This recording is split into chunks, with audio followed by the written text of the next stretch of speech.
जय Shri Krishna viewers, welcome to astro intelligence videos.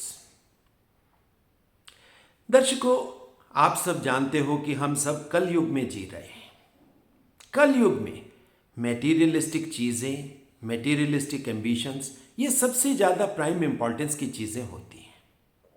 मगर इस कलयुग में भी ऋषियों की वाणी या ऋषियों द्वारा दी गई जो विजडम है वो सबसे ज़्यादा रेलेवेंट है।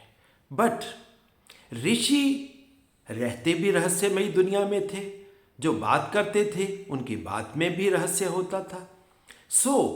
उनकी रहस्यमयी दुनिया से कुछ प्रकाश, कुछ ज्ञान हम अगर लेकर आए तो हम कलयुग में रहकर भी कहीं ना कहीं सतयुग की तरह रह सकते हैं।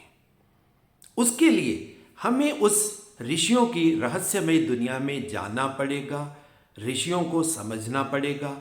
क्योंकि ऋषि जो बात करते हैं ऊपर से अगर हम देखेंगे सुपरफिशियल लेवल पर, तो मीनिंग हमें कुछ और दिखाई देगा।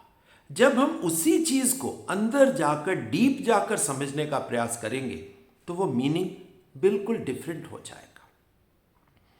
जैसा मैंने दर्शकों आपको कहा कि हम कलयुग में जी रहे हैं, मेटीरियलिस्टिक चीज़ें सबसे ज़्यादा प्राइम इंपॉर्टेंस की चीज़ें हैं।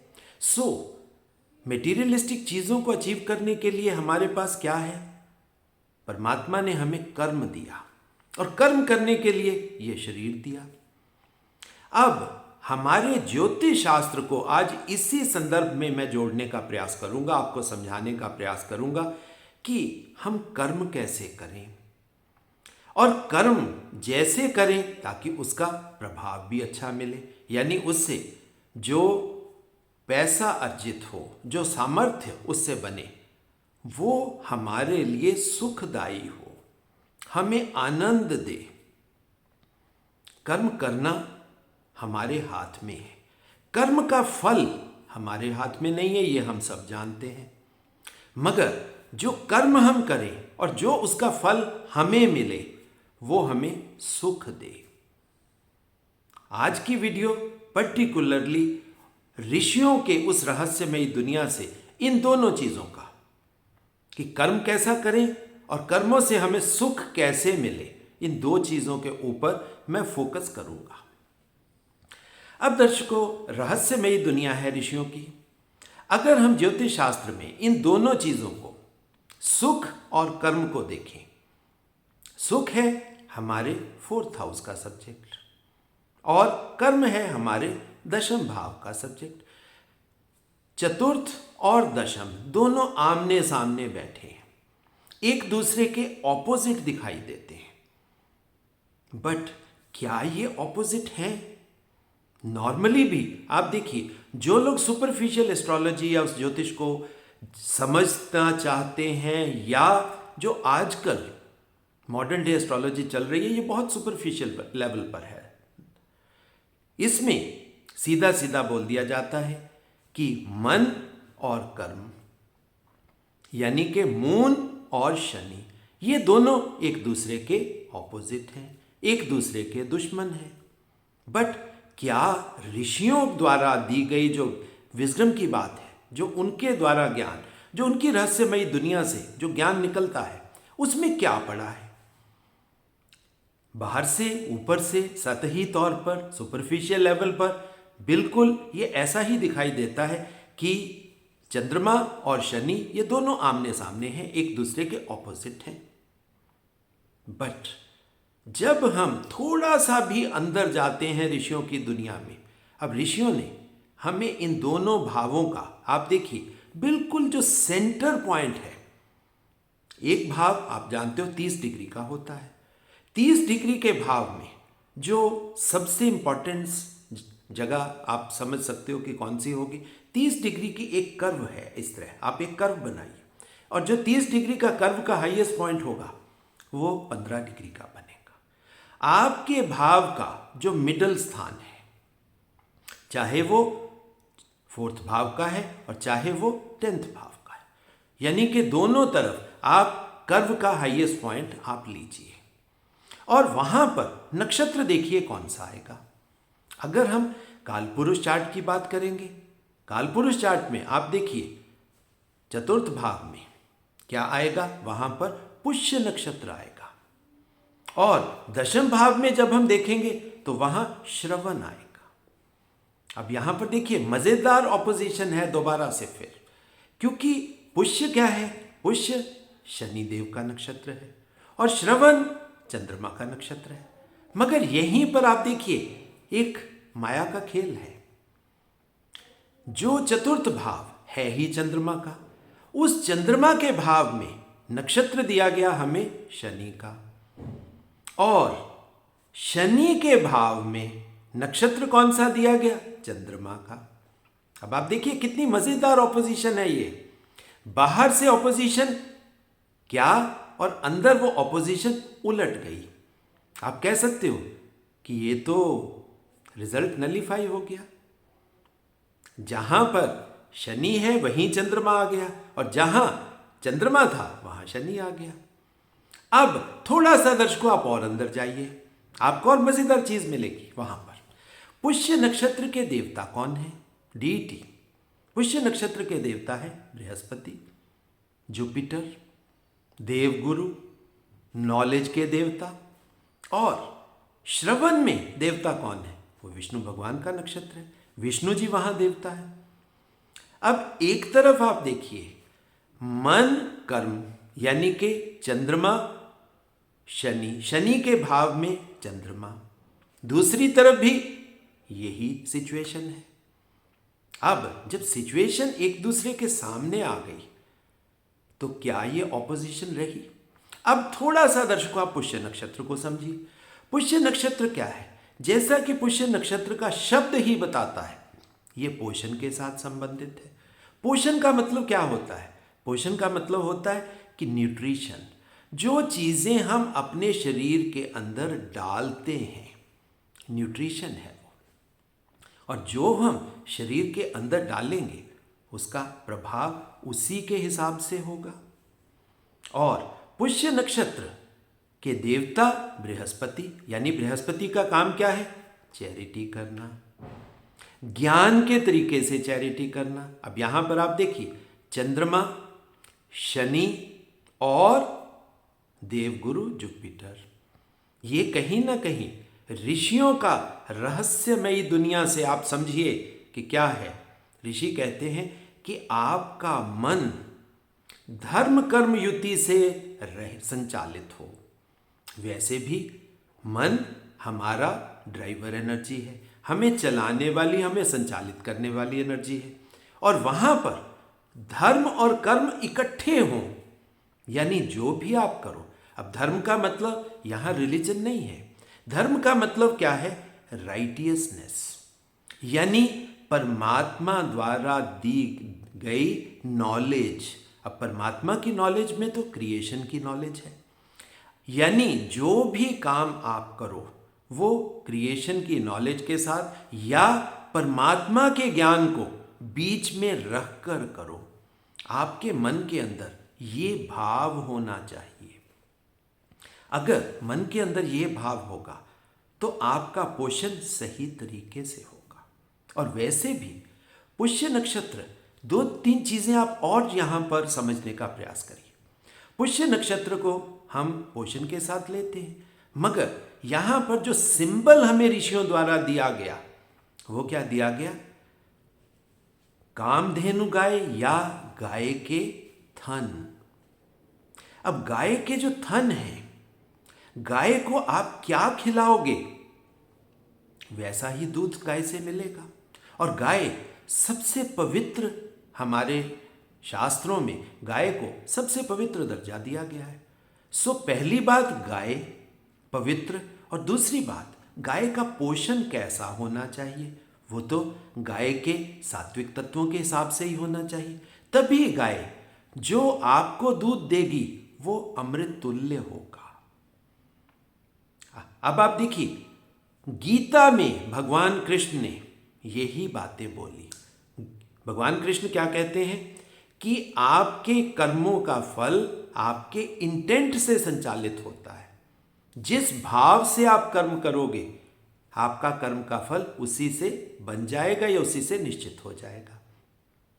आपके मन में कौन सा भाव होना चाहिए? अब कर्म करना तो ये हमारा बिल्ट इन स्वभाव है, हमें कर्म करने ही तो भेजा है, मगर कर्म करने में हमारा इंटरनल सिस्टम, परमात्मा का वो ज्ञान होना चाहिए जो देव गुरु जुपिटर द्वारा हमें दिया गया है। साथ में आप देखिए, कामधेनु गाय को हम शास्त्रों में कामधेनु गाय से लेते हैं। अब कामधेनु गाय तो अमृत तुल्य चीजें देने वाली है, उससे आप कोई भी इच्छा पूर्ति कर सकते हो।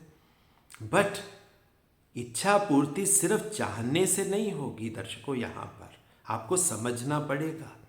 पुष्य नक्षत्र का सीधा सीधा हिडन मीनिंग ये है, आप जो अपने अंदर डाल रहे हो उसी का प्रभाव आपको मिलेगा। आपने अच्छा खाना गाय को खिला दिया, आपको अच्छी क्वालिटी का दूध मिल गया। आपने गंदा खाना खिला दिया तो दूध में आप समझ सकते हो, यानी कैसा दूध बनेगा जिसमें पॉइजन भी हो सकता है। और आप समझ सकते हो किस तरह का पोषण। अब हम कलयुग में आप देखिए कर क्या रहे हैं। कलयुग में हम बिना सोचे समझे कार्य कर रहे हैं, भगवान के ज्ञान को अपने में समाहित ही नहीं करना चाहते, प्रभु की वाणी को सुनना ही नहीं चाहते। और चंद्रमा क्या है? चंद्रमा हमारी आंख ही तो है।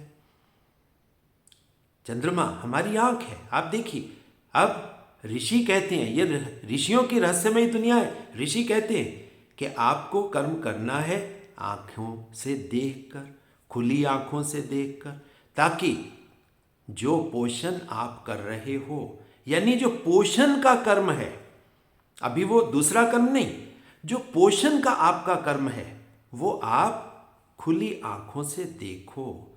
सोए सोए भोजन मत कर लेना। आपके अंदर कौन सी चीज इंजेस्ट की जा रही है, इंजेशन, जैसा आपका इंजेशन होगा वैसी ही आपकी डाइजेशन होगी, और वैसा ही आपका एसिमिलेशन हो, वैसा ही आपकी एब्जॉर्प्शन होगी। अब आप समझ लीजिए, जिस भाव से आपने अपने मुंह के अंदर चीज डाली, उसी तरह का प्रभाव आपके शरीर के ऊपर आएगा। और वैसे भी पुष्य नक्षत्र का एक और पर्यायवाची शब्द है जो ऋषियों की उस रहस्यमयी दुनिया में ही पड़ा है। पुष्य का दूसरा नाम है सिद्ध। अब सिद्ध का मतलब क्या हुआ? आप किसी चीज को जब साधना करते हो, सबसे पहले साधना के लिए आपके पास साधन होना चाहिए। अब साधन क्या है? साधन, सबसे पहला साधन तो हमारे पास हमारा शरीर है। शरीर के अंदर हम खाना खाते हैं, उस खाने को डालते हैं, ये हमारी इंजेक्शन हो गई। कैसा इंजेक्शन हम करेंगे, वो साधन है। साधन से आप देखिए, साधन से साधना होगी, और साधना करते करते हम उस चीज की प्राप्ति कर लेंगे, यानी कि उसे सिद्ध कर लेंगे। ये पुष्य नक्षत्र का दूसरा पर्यायवाची शब्द है। अब आपको समझ में आएगा, अगर हम किस मनोभाव से काम कर रहे हैं, किस मनोभाव से अपने शरीर का, अपने जीवन का पोषण कर रहे हैं, वैसा ही शरीर बनेगा, वैसा ही मन बनेगा। अभी सुख की बात नहीं मैं करूंगा, अभी ये बहुत प्राइमरी लेवल पर उस ऋषियों की आप रहस्यमयी दुनिया से देखिए। बाहर से हमें दिखाई दे रहा था कि ये तो सिर्फ मन का सुख का स्थान है, यानी कि आप भोजन करिए, सुख से भोजन करिए। मगर सुख से भोजन करेंगे, ज्यादा खा लेंगे, नींद आएगी, नींद आएगी तो कर्म कैसे करोगे? और कुछ कर्म आप बाहरी करते हो, कुछ कर्म आपके इंटरनलाइज्ड हैं। अब ये जो इंटरनलाइज कर्म की बात है, यानी जिसमें आपकी डाइजेशन आ जाती है। अब डाइजेशन आपका इंटरनलाइज कर्म है, जो आप नहीं कर रहे वो हो रहा है, अपने आप हो रहा है। आपने भोजन मुंह के द्वारा डाल दिया, आपने कौन सी चीज अपने जीवन में डाल दी, आपने कैसा मनोभाव अपने जीवन में डाल दिया। देखिए, एक भोजन शरीर का है, दूसरा भोजन मन का है। आपने मन के अंदर कौन सा भाव डाल दिया? खुशी का भाव डाल दिया, सुख का भाव डाल दिया, वैमनस्य का भाव डाल दिया, वैर भाव की बात है, ईर्ष्या आ गई, दुख आ गए। जिस तरह का भाव आप डालेंगे वैसा ही पोषण हो जाएगा। अब ये है पुष्य नक्षत्र। वैसे आप देखिए, पुष्य नक्षत्र जितने हमारे 27 नक्षत्रों में सबसे शुभ नक्षत्र हैं, पुष्य उनमें से एक है। और पुष्य तो बहुत पवित्र नक्षत्र है, बहुत ज़्यादा ऑस्पिशियस है। अब इसके ऑपोजिट श्रवण नक्षत्र की बात कर लेते हैं। श्रवण नक्षत्र में देवता विष्णु भगवान ने, और श्रवण नक्षत्र के जो लॉर्ड हैं, अधिपति हैं, वो चंद्रमा है। भाव अधिपति कौन है? शनि है। अब यहां पर अब आप देखिए, वहां पर आपके लिए नॉलेज देने के लिए देवगुरु थे। अब यहां पर नॉलेज देने के लिए विष्णु भगवान स्वयं उपस्थित हो गए। यानी जो कर्म आप करो उस मन से करो, और आपका ध्येय, आपका सिद्धि वाला जो अल्टीमेट एम है वो भगवान विष्णु होने चाहिए। और भगवान विष्णु अगर आपको मिलते हैं तो आपको बाई प्रॉक्सी एक चीज साथ में ही मिल जाएगी। आप उसके लिए काम नहीं कर रहे हो, मगर आपको प्राप्ति क्या होगी?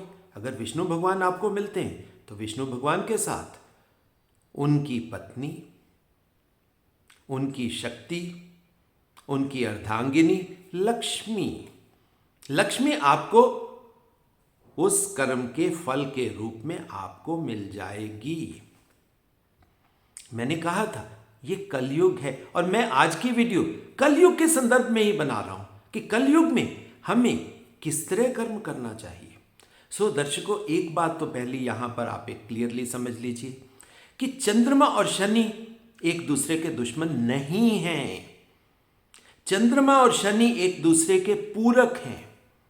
और दूसरी बात, शनि और जुपिटर ये एक दूसरे के पूरक हैं। इनको एक दूसरे के साथ ही चलना है। और वैसे भी अगर हम सुपरफिशियल लेवल पर भी देखें, कर्म बाद में आता है, जुपिटर पहले आता है, सैजिटेरियस पहले आ जाएगा, ज्ञान पहले आ जाएगा, ताकि आप उस ज्ञान के साथ कर्म करिए। ये सुपरफिशियल लेवल की बात। मगर आप देखिए अंदर ऋषि क्या कहते हैं, उनके रहस्यमयी दर्शना यानी जो फिलॉसफी है, जो मिस्टीरियस या मिस्टिकल फिलॉसफी है, वो रहस्य ये बोलता है कि ना ये एक दूसरे के दुश्मन है, ये तो एक दूसरे के पूरक है, इनको साथ में ही चलना है। तभी तो आप देखिए कि आप किस मनोभाव से काम करोगे। अब किस मनोभाव से काम करोगे, क्योंकि ये दोनों एक दूसरे के शक्ति स्थान है। फोर्थ का शक्ति स्थान 10th है, 10th का शक्ति स्थान 4th है।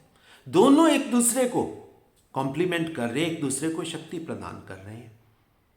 और शक्ति जब भी किसी को मिल जाएगी, हम कहते हैं शिव को शक्ति मिलती है तो वो पूर्ण हो जाते हैं।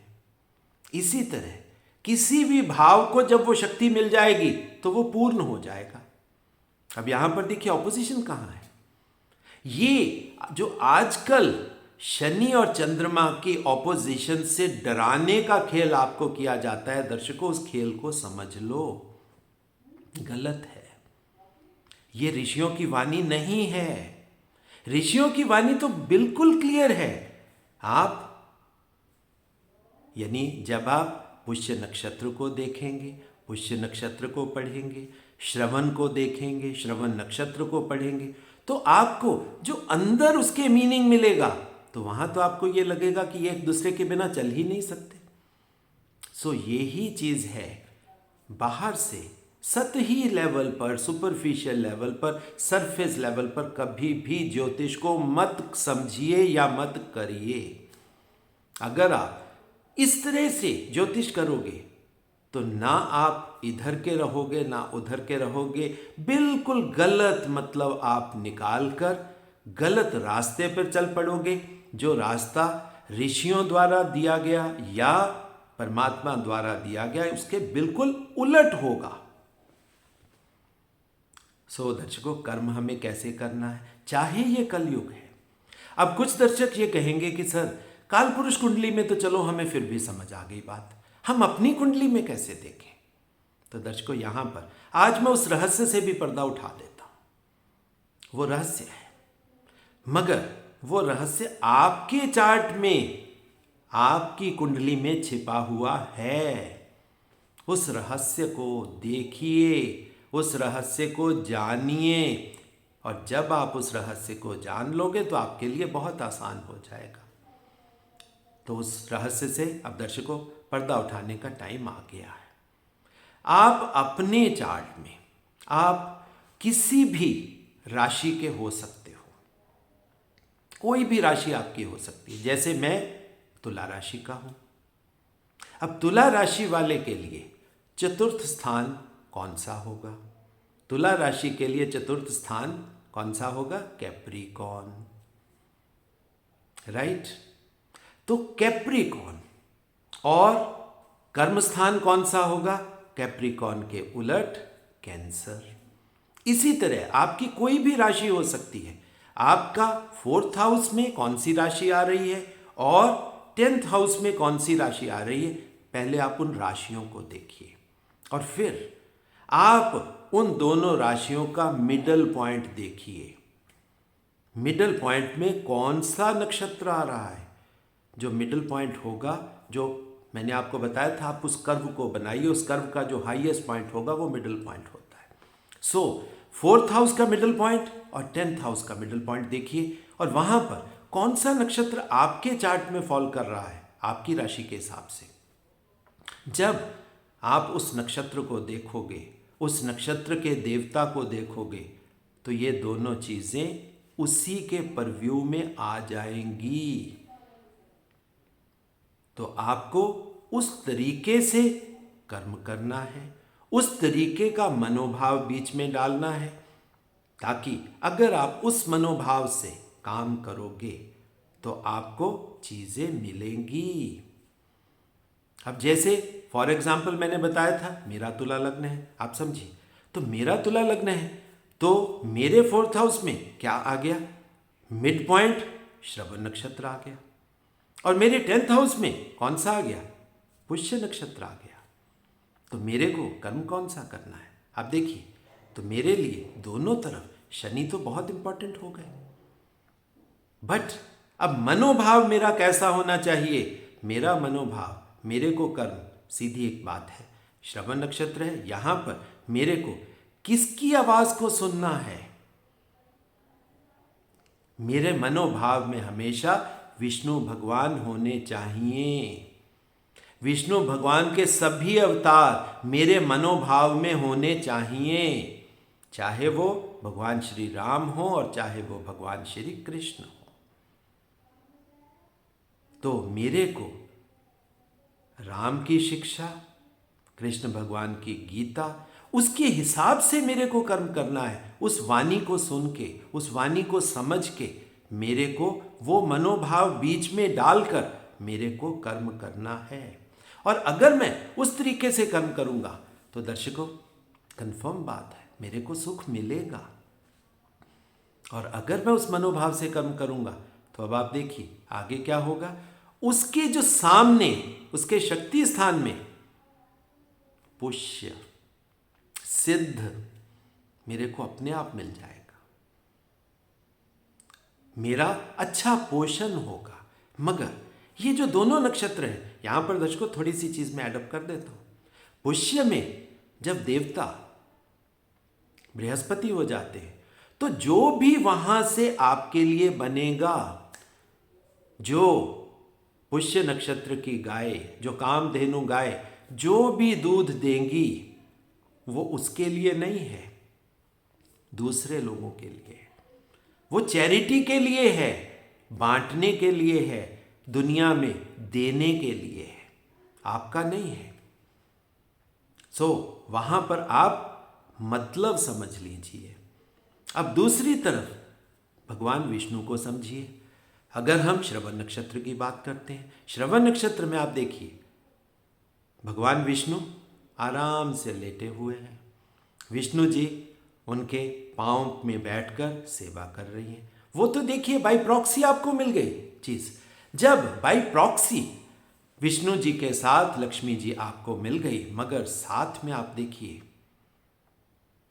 नाग की छाया, हाईएस्ट ज्ञान की छाया, तो आपको वो मनोभाव भी रखना है। यानी कि आपको अपनी बुद्धि को सिर्फ इन विषयों में नहीं फंसना, जो विषय विष्णु द्वारा दिए गए, यानी कि विष्णु भगवान द्वारा पैदा की गई माया में फंसना नहीं है।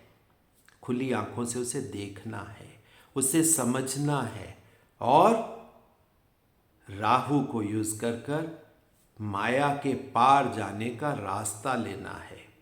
अब ये जो अमृत तुल्य दूध की बात हो रही है, तो ये अमृत क्या है? ये अमृत मोक्षदायी अमृत है। यानी कि मेरा कर्म, अब आप समझ लीजिए किस तरह का होना चाहिए। मेरा कर्म जो कुछ भी, मतलब पोषण हो, अब पोषण तो आप समझ सकते हो कि विष्णु भगवान वाले मनोभाव से जब पोषण होगा, वो शक्ति स्थान से आएगी बात, तो मेरे को जो भी मेरे पास इकट्ठा होगा, मेरे को वो बांटना है, मेरे को वो देना है, पूरी दुनिया में बांट देना है। और यही काम दर्शकों मैं करता हूँ। जो भी परमात्मा द्वारा थोड़ी बहुत नॉलेज मेरे को मिली है, थोड़ा बहुत इंसाइट मिली है कि मैं उस ऋषियों की रहस्यमयी दुनिया के अंदर देख पाऊँ, उसको समझ पाऊँ, जैसे ही मेरे को कुछ समझ आता है वो मैं आपके साथ शेयर कर देता हूँ, बांट देता हूँ। और ये पुष्य नक्षत्र है, क्योंकि ये मेरा कर्म है। और इसी तरीके से आप अपने चार्ट में अपना मनोभाव और अपना कर्म देख सकते हो। और इस नॉलेज को, इस ज्ञान को यूज करके इस कलयुग में भी सतयुग की तरह उस सात्विक मनोवृत्ति के साथ रह सकते हो। सात्विक मनोवृत्ति का मतलब क्या है कि माया तो होगी, मगर माया होने के बावजूद वो माया आपको पकड़ेगी नहीं, क्योंकि आप माया को देख रहे हो, समझ रहे हो, सिर्फ माया का इस्तेमाल कर रहे हो, उसे यूज कर रहे हो। सो कलयुग में भी दर्शकों ऐसा कुछ नहीं है कि अगर हम भगवान विष्णु द्वारा दिए गए माया के रास्ते पर चलते हैं, क्योंकि मेटीरियलिज्म तो हमें चाहिए, शरीर है तो शरीर को चलाने के लिए साधन तो चाहिए। और अगर वो माया आप लेते हो, वो कोई बुरी चीज़ नहीं है, मगर किस मनोभाव से आप अपना पोषण कर रहे हो, जिस तरह का दर्शकों आप पोषण करोगे। मगर आप एक चीज़ देख लीजिए, वो जो चैरिटेबल नेचर आप में आ जानी चाहिए। जो कुछ भी आप अर्जित करो, भगवान ने आपको दिया, भगवान की दुनिया में ही आप बांट दो, शेयर कर दो, ताकि सब इक्वल हो जाए, कोई बड़ा छोटा ना रहे। और दर्शकों, ये था आज की वीडियो का मेरा सब्जेक्ट, जिसमें ऋषियों के रहस्य को उजागर करने का थोड़ा सा प्रयास मैंने किया। आशा करता हूँ कि ये ज्ञान आपको अच्छा लगेगा, आपको समझ में आएगा, आपके जीवन को आगे बढ़ाने में सहायक होगा। और एक निवेदन जो हर वीडियो में मैं दर्शकों आपसे करता हूँ, वो निवेदन इस वीडियो में भी करूँगा कि ये एस्ट्रो इंटेलिजेंस मेरा चैनल नहीं है दर्शकों, ये ऋषियों द्वारा दी गई नॉलेज को शेयर करने का चैनल है, आपका चैनल है, सबका चैनल है, परमात्मा की देववाणी का चैनल है। सो इस चैनल को ज़्यादा से ज़्यादा लाइक करिए, ज़्यादा से ज़्यादा शेयर करिए और ज़्यादा से ज़्यादा घरों तक पहुंचाइए, ताकि नॉलेज, ज्ञान और ज्ञान का प्रकाश घर घर तक पहुंचे, सबका अंतर्मन प्रकाशित हो। और अंतर्मन प्रकाशित होगा तो आप अपना जीवन ही अच्छा नहीं करोगे, आप अपने समाज, अपने अगल बगल रहने वाले लोगों का जीवन भी प्रकाशित करोगे। और जो दर्शक मेरे साथ इस यात्रा पे चलना चाहते हैं, रिसर्च में आना चाहते हैं, हमारे इंस्टीट्यूट में नॉलेज लेना चाहते हैं, और कुछ दर्शक जो अपना चार्ट मेरे से एनालाइज करवाना चाहते हैं, उन सभी के लिए मेरा एक ही कॉन्टैक्ट नंबर है, और वो है 9881644480। इसी के माध्यम से आप मेरे से संपर्क स्थापित कर सकते हो। सो दर्शकों, बहुत बहुत आशीर्वाद, बहुत बहुत प्यार।